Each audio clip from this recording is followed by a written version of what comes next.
Hello friends, എല്ലാ പ്രാവശ്യത്തെയും പോലെ വളരെ ഈസി ആയിട്ടുള്ളതും സിമ്പിളും ആയിട്ടുള്ള ഒരു കഥയാണ് ഇന്നും നമ്മൾ കേൾക്കാനായിട്ട് പോകുന്നത്.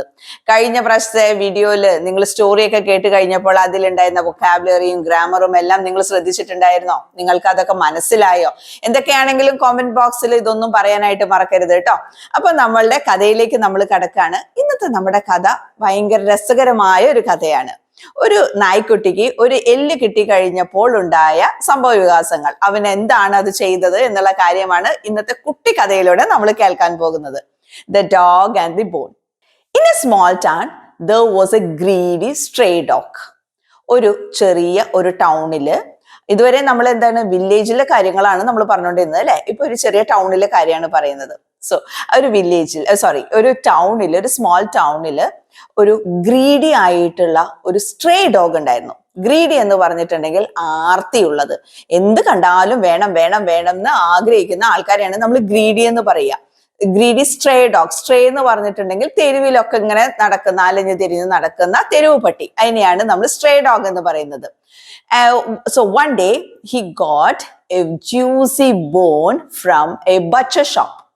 ബച്ചർ ഷോപ്പ് എന്ന് പറഞ്ഞിട്ടുണ്ടെങ്കിൽ ഇറച്ചി വെട്ടുകാരന്റെ കടയിൽ നിന്ന്. ബച്ചർ എന്ന് പറഞ്ഞിട്ടുണ്ടെങ്കിൽ ഇറച്ചി വെട്ടുകാരൻ എന്നാണ്. അങ്ങനെ ഒരാളുടെ ഷോപ്പിൽ നിന്ന്, കടയിൽ നിന്ന് അവൻ എന്ത് കിട്ടി? ജ്യൂസി ബോൺ കിട്ടി. നല്ല പതുപതുത്ത ഒരു ബോൺ കിട്ടി. അതായത് ഭയങ്കര ടെൻഡർ ആയിട്ടുള്ളത് എന്ന് പറഞ്ഞിട്ടുണ്ടെങ്കിൽ വളരെ സോഫ്റ്റ് ആയിട്ടുള്ള ഒരു ബോൺ അതിന് കിട്ടി. He was so excited. അവന് ഭയങ്കരമായിട്ട് ഒരു എക്സൈറ്റ്മെന്റ് തോന്നി, നല്ല സന്തോഷം തോന്നി. അപ്പൊ നമ്മളുടെ കഴിഞ്ഞ വീഡിയോയിലൊക്കെ നമ്മൾ ഈ ഉപയോഗിച്ചിരുന്ന ഒരു വേർഡാണ് happy. He was very happy എന്നുള്ളത് അല്ലെ. ഈ ഹാപ്പി എന്നതിന് പറയുന്നതിന് പകരം നമുക്ക് യൂസ് ചെയ്യുന്ന മറ്റൊരു വേർഡാണ് എക്സൈറ്റഡ്. അത് ഹാപ്പിനെസ് മാത്രമല്ല, സന്തോഷം മാത്രമല്ല, ഭയങ്കര ഒരു കൗതുകവും നമ്മൾ ആ ഒരു ആവേശവും ഒക്കെ കൂടെ കലർന്നതിനെയാണ് നമ്മൾ എക്സൈറ്റ്മെന്റ് എന്ന് പറയുന്നത്. So he was so excited. അവന് ഭയങ്കരമായിട്ടുള്ള ഒരു പ്രത്യേക ഒരു സന്തോഷം അവന് തോന്നി. കാരണം ഈ കയ്യിൽ ഇതാണല്ലോ കിട്ടിയിരിക്കുന്നത്. So he thought to go to a lonely place. അപ്പൊ അവൻ വിചാരിച്ചു ഒരു ലോൺലി പ്ലേസ്, ഒരു കുറച്ച് ഒതുങ്ങിയ സ്ഥലത്തേക്ക് പോകാം എന്ന് അവൻ വിചാരിച്ചു. അതെന്തിനാണ്? ഒതുങ്ങിയ സ്ഥലത്ത് ഇരുന്നാലല്ലേ നല്ല ആർക്കും ഒന്നും കൊടുക്കാണ്ടിരുന്ന് തിന്നാൻ പറ്റുള്ളൂ. അപ്പൊ അവൻ അത് പ്ലാൻ ചെയ്തിട്ടാണ് അവൻ ഇരിക്കുന്നത്. On the way he has to cross a bridge. On the way, പോകുന്ന വഴിക്ക് അവന് എന്ത് ചെയ്യണമായിരുന്നു? ഒരു ബ്രിഡ്ജ് കടക്കണമായിരുന്നു. ഈ ഓൺ ദ വേ നമുക്കപ്പൊ പലപ്പോഴും ഉപയോഗിക്കാവുന്ന ഒരു കാര്യാട്ടോ. എന്ന് പറഞ്ഞിട്ടുണ്ടെങ്കിൽ നീ എവിടെയാ എന്ന് പറയും, ഐ എം ഓൺ ദ വേ എന്ന് പറയാം. എന്ന് പറഞ്ഞിട്ടുണ്ടെങ്കിൽ ഞാൻ വരികയാണ്. ആ വരുന്ന ആ ഒരു വഴിക്കാണ് നമ്മൾ ഓൺ ദ വേ എന്ന് പറയുന്നത്. അപ്പൊ on the way he has to cross a bridge. അവനൊരു ബ്രിഡ്ജ് ക്രോസ് ചെയ്യണമായിരുന്നു. While he was crossing he look down. അവൻ ക്രോസ് ചെയ്യുന്ന നേരത്ത് അവൻ എന്ത് ചെയ്തു? അവൻ ചുമ്മാ ഒന്ന് താഴോട്ട് നോക്കി. Suddenly he so his own reflection. അപ്പൊ അവൻ എന്താണ് കണ്ടത്? അവന്റെ നിഴല് അവിടെ താഴേക്കുണ്ടോ, അവന്റെ റിഫ്ലക്ഷൻ താഴെ കണ്ടു. He thought that it was another dog. അപ്പൊ അവൻ വിചാരിച്ചു അതെന്താണ്? വേറൊരു ഡോഗ് ആണെന്ന് വിചാരിച്ചു. And he wanted that bone too. അവൻ അപ്പൊ എന്ത് വേണമായിരുന്നു? ആ റിഫ്ലക്ഷനിലുള്ള അവന്റെ തന്നെ നിഴലാണ്, അതിന്റെ എന്ത് വേണമായിരുന്നു? ബോൺ വേണമായിരുന്നു, അതിന്റെ എല്ല് വേണമായിരുന്നു. കാരണം ഇവൻ എന്താണ്? ഇവൻ ഗ്രീഡി ഡോഗാണ്. മനസ്സിലായോ? ഭയങ്കര ആർത്തിപ്പണ്ടാരമാണെന്ന് ചുരുക്കം. He started to BARC.